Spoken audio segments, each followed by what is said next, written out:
y hoy tengo el gusto de estar acompañada por mi gran amigo Marlon Hernández, experto en estrategias de inversión para extranjeros.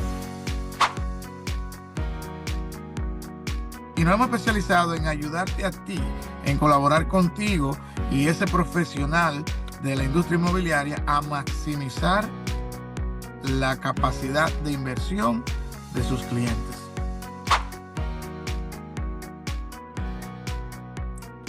Buenas tardes a todos y bienvenido a este espacio donde vamos a hablar de cómo un extranjero puede comprar una propiedad en Florida paso a paso sin complicaciones. Ese es el tema del día de hoy. Así que mi nombre es Esther Atencio, soy realtor especialista en ayudar a compradores internacionales a invertir de forma segura en Florida. Y hoy tengo el gusto de estar acompañada por mi gran amigo Marlon Hernández, experto en estrategias de inversión para extranjeros. Además, Marlon cuenta también con una broquería de loan officer de financiamiento que también nos hace el proceso mucho más fácil y sin complicaciones. Así que Marlon, bienvenido, ¿cómo estás?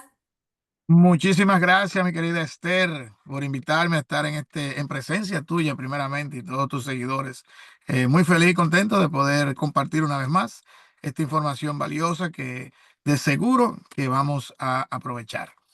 Así va a ser. Acá estamos, ya estás listo para compartir la experiencia que tú has tenido en este mundo inmobiliario con nuestra audiencia. Claro que sí. Listo y servido. Excelente. Marlon, cuéntanos un poquito de tu experiencia, cuéntanos un poquito de lo que tú realizas, cuál es tu papel en esta industria. Bueno, Esther, fíjate, nosotros nos hemos especializado en los últimos, digamos, ya 10 años. Credit Max tiene 10 años de existencia aquí en el mercado inmobiliario de la Florida, principalmente, y nos hemos especializado en ayudarte a ti, en colaborar contigo y ese profesional de la industria inmobiliaria a maximizar la capacidad de inversión de sus clientes. Nosotros nos hemos especializado, nos hemos preocupado en encontrar esas opciones, ¿verdad? Que pueden extender el peso o el dólar, ¿verdad? De aquel inversionista que mucho aprecio tú estás ayudando. Así es. Marlon, una pregunta que me hacen muchas personas desde el extranjero y más en estos momentos de tanta incertidumbre y tú sabes, tantos comentarios que van y vienen. Muchas personas nos preguntan si realmente pueden comprar una propiedad en Estados Unidos sin tener visa ni residencia.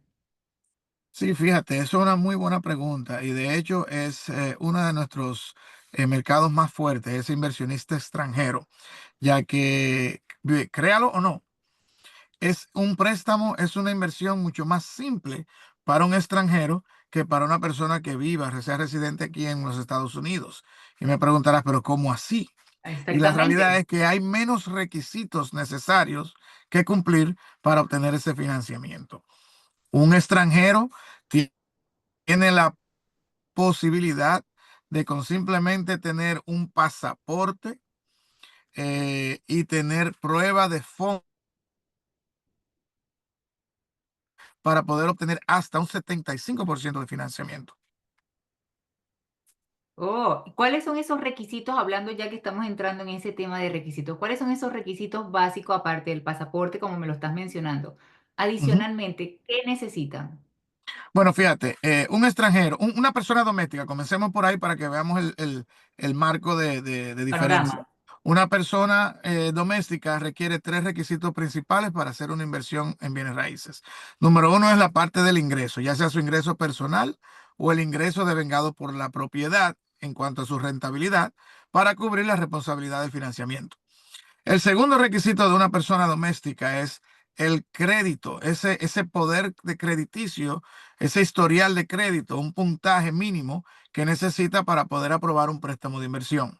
Y tercero es la prueba de fondos. Pero en ¿De este caso dónde? estamos hablando de inversionistas extranjeros. ¿Necesitan crédito también? Puntaje. Correcto, a eso me refería. El doméstico necesita tres requisitos básicos. Sin embargo, el extranjero solamente debe cumplir con los primeros dos. ¿Cuál es la inversión? O sea, ¿cuál es la rentabilidad de esa propiedad? ¿Y cuál es la prueba de fondos? ¿De dónde provienen los fondos? Que vengan de una institución bancaria, ya sea extranjera o aquí en Estados Unidos, muchas personas logran eh, con tu asesoría y la de un contable, establecer una compañía, una empresa que incluso luego de tener 2 años con la empresa, puede obtener un financiamiento más alto. Pero para iniciar, un extranjero solamente necesita pasaporte, porque esa es su identidad, y prueba de fondos. Siempre y cuando esa persona no esté en una lista de restricción, ¿verdad? Así como hay países que están en una lista de restricción, también hay personas que quizás han tenido delitos en el pasado que obviamente van a tener un obstáculo bastante grande que brincar. Pero a partir de ahí, cualquier persona en el extranjero con su identidad, su pasaporte, con o sin visa, y prueba de fondos de una institución bancaria, puede obtener un financiamiento para invertir en los Estados Unidos. Excelente. Y ahora algo que también genera muchas dudas. ¿Es necesario estar presente físicamente en Florida para firmar o completar la compra o se puede hacer todo a distancia, online, como se está destilando desde el COVID para acá? Sí, sí, de hecho, aquí en la Florida se utiliza mucho, bueno, se utiliza en todos los cierres la presencia de un notario mediante una agencia de títulos que es la que maneja la transacción entre los agentes inmobiliarios, los vendedores, los compradores y el banco, ¿verdad? Entonces, esta agencia, que es una compañía tercera, generalmente contrata a un notario que es quien pone su sello y su firma de que la transacción ha sido realizada por las personas presentes, ¿verdad? Sin embargo, la tecnología nos ha permitido, así como nos podemos reunir sin fronteras, ¿verdad? Ujú. La tecnología ha permitido que por esta misma vía, esa agencia de títulos pueda contratar un notario que virtualmente verifique los documentos y la firma de ese comprador y ese vendedor. Excelente, o sea que realmente no necesita, puede desde su país natal hacer la transacción acá en Florida sin necesidad de venir. Eso está excelente porque eso lo preguntan mucho. Ahora bien, vamos al tema del financiamiento, entrar un poquito más a ese tema que interesa mucho a quienes no quieren pagar todo en efectivo, sino que quieren comprar o quieren optar por el financiamiento. ¿Qué opciones existen para estos compradores internacionales? ¿Qué requisitos deben cumplir ellos para optar por este financiamiento? Bueno, lo primero que tienen que hacer, Esther, es contratarte para que tú Correcto. seas su representante en todos los sentidos, para que tú seas sus ojos y puedas palpar la propiedad para ellos. También no solamente encontrar la mejor propiedad, algo que les vaya a gustar, que tenga la rentabilidad que ellos andan buscando, pero también tú poder reducir los riesgos, analizar cómo se está moviendo el mercado alrededor de esa propiedad, ser sus ojos. Luego de hacer eso, de contratarte a ti, entonces poner mucha atención, porque tú eres la que le vas a dar a ellos los detalles, tanto de la inversión como de la rentabilidad, y eres la que nos va a referir a nosotros como institución financiera. Luego de hacer eso, el cliente lo que tiene es que poner mucha atención a los puntos básicos del financiamiento. ¿Cuál es el costo del inicial? ¿Cuáles son sus costos de cierre? Comprenderlos. También entender que esa propiedad ahora va a ser rentada, ¿verdad? A un inquilino nuevo. Hay que depurarlo. Para eso también va a recibir tu ayuda y tu asesoría. Y luego de tener la propiedad, de adquirirla y poder hacer el cierre, que se vayan a hacer todas las transacciones bancarias, esa persona debe de confiar en que tú vas a estar presente para ayudarlo y asesorarlo. Por supuesto, eso está súper excelente. Ahora bien, hay muchas personas que me preguntan, más que todo, como te comento, inversionistas extranjeros, acerca de invertir o de hacer la compra a través de una LLC o hacerla a nombre personal. ¿Cuál es la diferencia? Y tú, con tu experiencia, ¿cuál es la que mejor recomiendas en este caso para este tipo de inversionista? Fíjate, cómo se va a trabajar con inquilinos, Ujú. personas que vienen a ocupar esa propiedad en la mayoría de los casos, aunque sea de manera renta corta o renta larga, ¿verdad? Es un inquilino, es una familia que va a venir a ocupar esa propiedad. Cerrar en una LLC primeramente te va a dar el beneficio de poder limitar tus riesgos en caso de accidentes o de que algo suceda en la propiedad. ¿Ok? So, teniendo la LLC te permite poner una barrera entre tus pertenencias personales, quizás en otro país o en el mismo país, pero que sea esa propiedad representada por una entidad eh, de negocios. Ese es número uno. Número dos, los beneficios de impositivos. Obviamente tiene que tener una reunión o una relación con una persona que le pueda manejar el tema de impuestos y para tanto lo que va a deber la propiedad, lo que se va a pagar y cómo reducir esas ganancias para limitar la deuda que pueda tener la propiedad en el futuro en cuanto a impuestos se refiere. Hablando de esos impuestos, hablemos de costos adicionales. Más allá del precio de compra, por supuesto, siempre están preguntando cuáles son esos montos ocultos, esos precios, o eso que tenemos que pagar.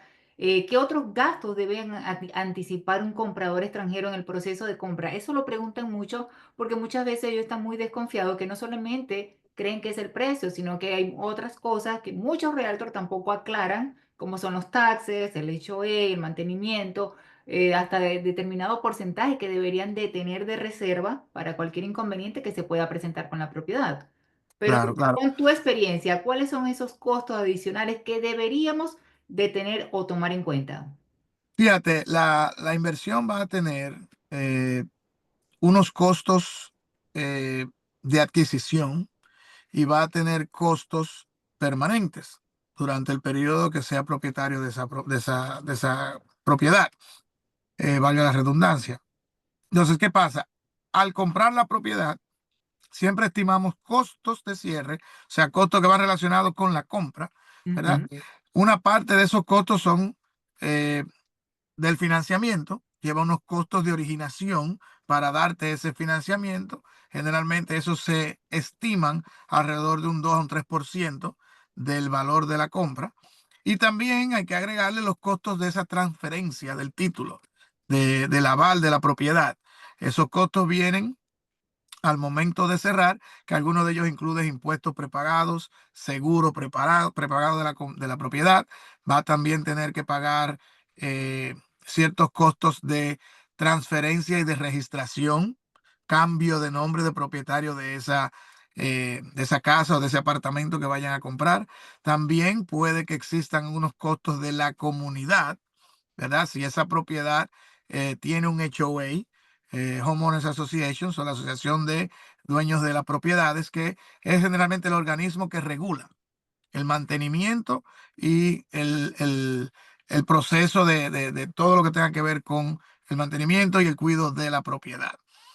También va a tener algunos costos que pueden estar relacionados quizá con el seguro, con las utilerías, en fin, esos son los costos permanentes, ¿verdad? A la hora de comprar, generalmente se pagan unos meses, entre 3 a 12 meses de prepagos dentro de los gastos de cierre, del seguro, de los impuestos y del HOA. Correcto, eso está muy bien. Ahora, desde tu experiencia, ¿qué errores comunes cometen estos compradores extranjeros cuando no cuentan con un equipo especializado? Bueno, fíjate, eso debe ser un error que ya hoy en día los inversionistas extranjeros no debieran tener, porque hay mucha información disponible. Sin embargo, uno de los errores que yo más he visto, más comunes, es que empiezan a hacer negociaciones en el Internet sin Mm, tener una persona como tú desde el inicio que pueda depurar no solamente las propiedades que sí están registradas en el MLS, que es el organismo que exige a los agentes inmobiliarios y propietarios de publicar las propiedades con toda la información necesaria. Uno de los errores que comentan los inversionistas es que quizá para ahorrarse la comisión, que de hecho generalmente la paga el vendedor, ujú. optan por hacerlos ellos mismos. Y eso puede ocasionar mucho más gastos e incluso hasta pérdida de dinero por no tener la representación correcta. Así, y gracias por aclarar ese punto de la comisión, porque realmente muchas veces por querer ahorrar algo que realmente ni siquiera ellos lo van a pagar, pueden meterse en esos inconvenientes que por supuesto le van a costar muchísimo más caro. Marlon, para ir cerrando, ¿cuáles serían tus dos o tres recomendaciones más importantes para quien quiere invertir desde el extranjero ahora mismo, desde cualquier punto de Latinoamérica? Número uno, mi querida Esther, luego de conversar contigo, en Ujú, esa conversación inicial debemos descubrir, ¿verdad? Cuáles son los datos básicos, no solamente de su interés, el área de su interés, el presupuesto que tienen en disponibilidad de invertir, ¿verdad? Ya sabiendo que van a tener acceso a financiamiento, diría yo que extraordinario, hasta un 75%, ¿verdad? Del costo de la compra. Eso le puede permitir al inversionista diversificar sus inversiones. Si va a poner, digamos que $400,000 en una propiedad, con ese mismo dinero y con la asesoría correcta, puede quizás invertir en 3 o 4 propiedades. Y eso le va a diversificar ese portafolio de propiedades y a largo plazo la ganancia sobre esa inversión. Así es. Mira, Marlon, muchísimas gracias por toda esta información tan clara y útil. Comprar en Florida desde otro país es completamente posible, siempre que lo hagan acompañado del equipo adecuado. Si tú estás viendo este webinar, quieres empezar con el pie derecho, te invito a agendar una llamada con nosotros. Marlon y yo estaremos encantados de ayudarte paso a paso. Marlon, muchísimas gracias por toda esta información que nos has dado, valiosa, clara, sencilla y útil, como para dejarles saber a todas las personas que nos están viendo que realmente invertir en Florida es realmente sencillo. Lo que tenemos que hacerlo es con las personas indicadas. Así que Correcto. yo te doy Gracias a las ti. gracias y seguimos en contacto. Y bueno, todas las personas que quieren, por favor, conectarse con nosotros, nada más tienen que dejarnos saber y con mucho gusto le daremos toda la información y la dirección que necesitan. Así que Marlon, muchas gracias, ya será hasta la próxima. Ya saben, los jueves a las 7 de la noche estamos por acá. Son una información clara, precisa y útil, sin tanta paja, sin tanto rodeo. Así que bueno, ya será hasta el próximo jueves. Mucho gusto, un placer estar siempre. Hasta luego. Chévere, gracias Marlon, bye bye.